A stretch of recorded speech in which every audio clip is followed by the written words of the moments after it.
Assalamualaikum warahmatullahi wabarakatuh. Kami dari kelompok 6 yang terdiri dari 5 orang anggota yaitu Alfian Dojandris, Dwi Oktaviani, dan saya sendiri Muhammad Jafran Ashiraf, Nadia Putri Haya, dan yang terakhir ada Yusti Ningsih. Saya Muhammad Jafran Ashiraf akan menyampaikan apa itu transportasi. Transportasi adalah proses pemindahan manusia, binatang, maupun barang dari suatu tempat ke tempat lain dengan menggunakan kendaraan yang digerakkan oleh manusia atau mesin. Secara bahasa, transportasi diserap dari kata transportation dalam bahasa Inggris yang berarti angkutan atau alat untuk melakukan pekerjaan pemindahan. Fungsi transportasi salah satunya membantu pertumbuhan ekonomi dan perkembangan pembangunan suatu daerah atau negara. Untuk materi selanjutnya akan disampaikan oleh Yusti Ningsih yang akan membahas apa itu pelayanan publik. Assalamualaikum warahmatullahi wabarakatuh. Nama saya Yusti Ningsih dari kelompok 3. Di sini saya akan sedikit menjelaskan tentang apa itu pelayanan publik.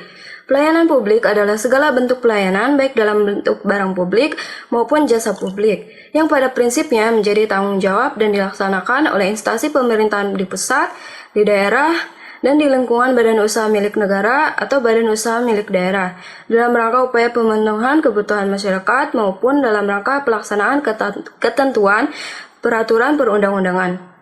Selanjutnya akan dijelaskan oleh teman saya Dwi, yaitu tentang kondisi umum transportasi. Assalamualaikum warahmatullahi wabarakatuh. Perkenalkan, nama aku Dwi Oktaviani dari kelas 1C dengan NIM 66612000047 dari jurusan Administrasi Publik. Jadi di sini saya akan menjelaskan kondisi transportasi di perkotaan. Transportasi merupakan salah satu penunjang kehidupan yang sangat penting bagi masyarakat. Kenapa sih transportasi itu sangat penting? Karena untuk berpergian, kadang kita menggunakan transportasi, baik transportasi umum maupun transportasi pribadi. Di sini saya akan menjelaskan kondisi transportasi di perkotaan. Menurut saya, kondisi transportasi di perkotaan saat ini kurang memadai karena masih banyaknya copet ataupun yang lainnya. Di sini saya akan menjelaskan faktor-faktor yang menyebabkan kondisi transportasi di perkotaan sangat kurang memadai. Yang pertama yaitu seperti KRL saat ini, seperti yang kita tahu bahwa KRL saat jam pulang kerja ataupun jam berangkat kerja pasti itu ramai banget dan membuat penumpang desak-desakan, dan hal ini tuh membuat masyarakat lebih memilih untuk menggunakan transportasi pribadi. Yang kedua yaitu banyaknya copet. Seperti di angkutan umum masih banyaknya copet yang membuat masyarakat resah sehingga lebih memilih transportasi pribadi. Yang ketiga yaitu transportasi tersebut kurang layak fasilitasnya, seperti masih banyak di bis yang tempat duduknya tersebut tuh kayak robek tempat duduknya, sehingga membuat para penumpang kurang nyaman akan hal tersebut. Yang keempat itu masih banyaknya pengamen. Kenapa hal ini juga membuat masyarakat kurang setuju menggunakan transportasi umum? Karena banyak pengamen yang terkadang suka memaksa penumpang untuk memberikan uang kepada pengamen tersebut. Dapat disimpulkan bahwa transportasi umum di perkotaan kurang memadai seperti yang sudah saya sebutkan pada sebelumnya. Tetapi ada juga yang sudah memadai, seperti di Jakarta ada angkot yang sudah menggunakan transaksinya menggunakan non tunai. Jadi dia transaksinya menggunakan kartu. Itu merupakan salah satu kemajuan teknologi yang ada. Demikian yang bisa saya sampaikan, kurang lebihnya mohon maaf. Akan dilanjutkan oleh Nadia. Terima kasih.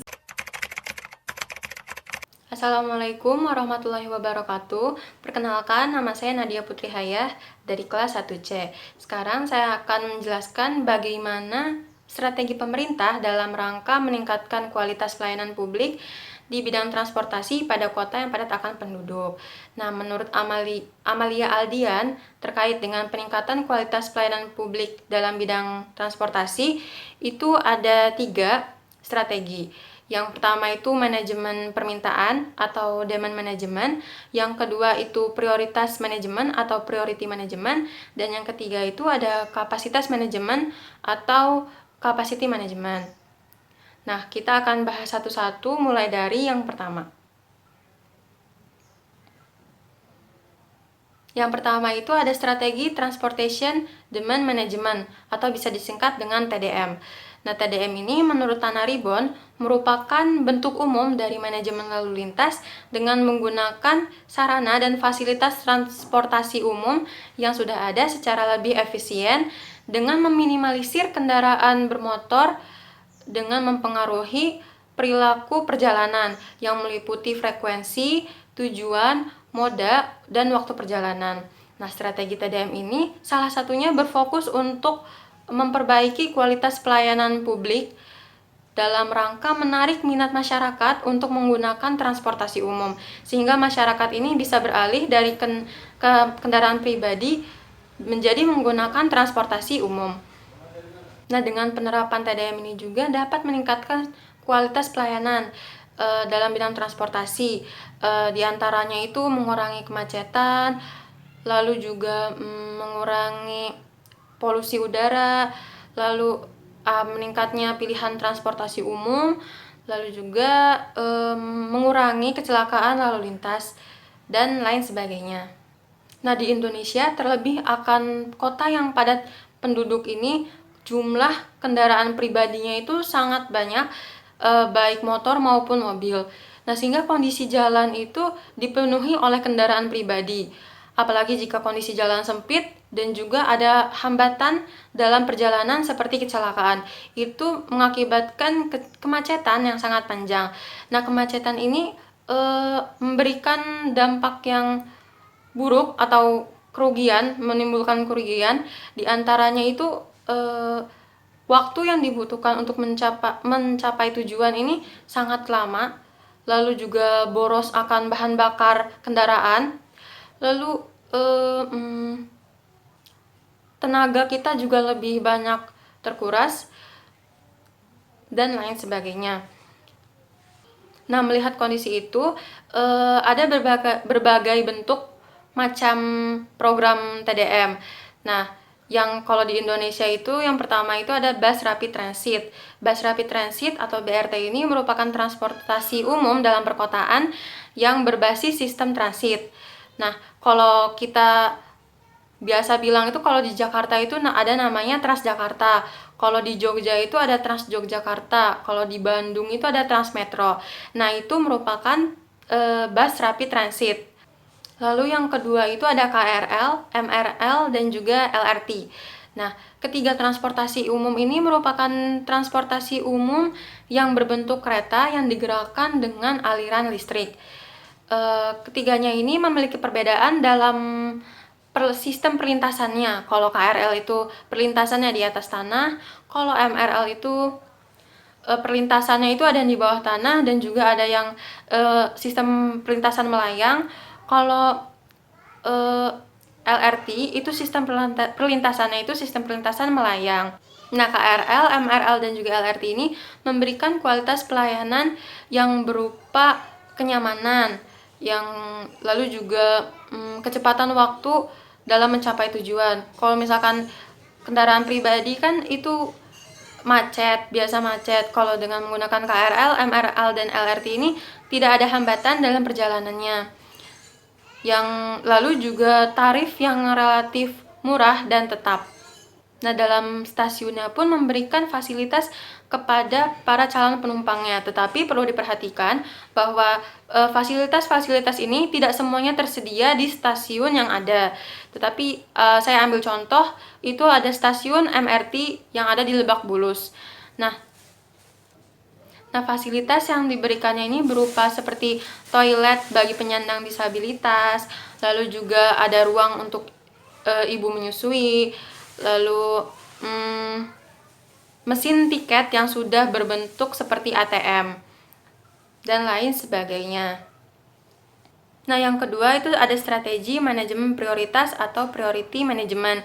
Nah, strategi manajemen prioritas merupakan salah satu manajemen lalu lintas ini yang dilakukan dengan membuat prioritas bagi pengguna jalan. Salah satu contohnya itu program busway. Nah, busway ini jalannya itu dikhususkan untuk kendaraan bus saja, bus rapid transit saja. Nah, busway. Busway ini merupakan jalur khusus bagi para kendaraan bus yang benar-benar terpisah dari jalur kendaraan lain, sehingga jadwal ketepatannya pun lebih dapat dipastikan.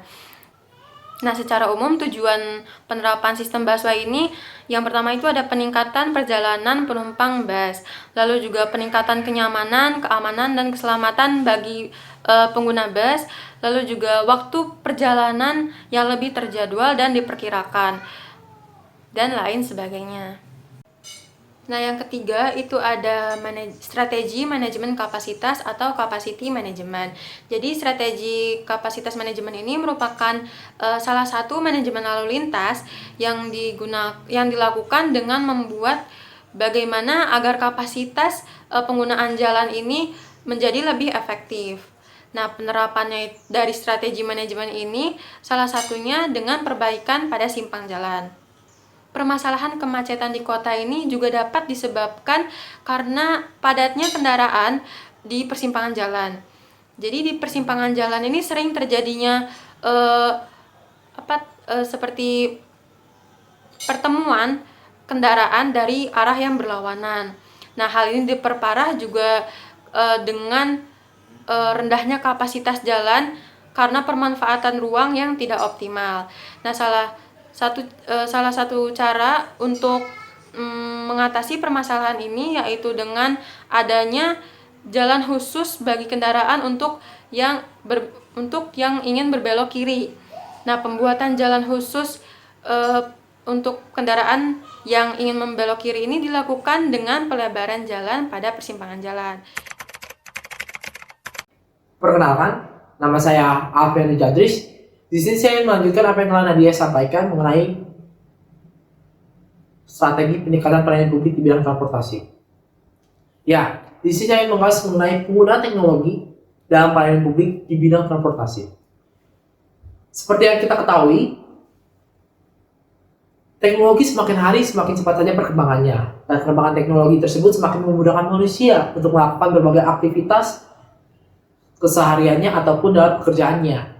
Tidak terkecuali dalam peningkatan pelayanan publik. Penggunaan teknologi dalam pelayanan publik di bidang transportasi dapat kita lihat dari bagaimana cara pemesanan tiket kereta api.